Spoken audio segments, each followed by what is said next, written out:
from the winter pruning in my own forest garden.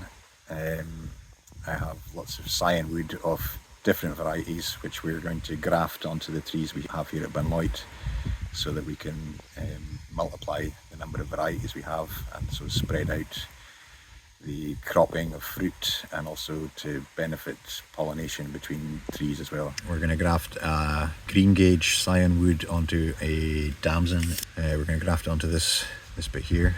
So we'll cut it there. I'm going to cut this down to have 3 to 4 buds on it. You don't want too many because it means it's going to be struggling to feed all of those new growth areas. We want to make this into a sharp point. You want to cut it something like this. It's quite difficult to see, but there's a very thin green strip on the outside here. That's the cambium layer, and that's the bit with the living cells, and that's the bit you want to match up with the cambium layer on the tree you're grafting to.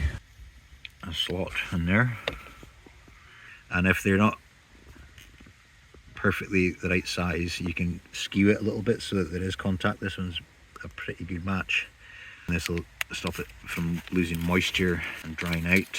And you want to do it really tight so that the graft is well held and there's good contact between the scion and the tree you're grafting to. And then finally we'll put a tiny little bit of wood glue on the end of it to stop it drying out too much. There we go.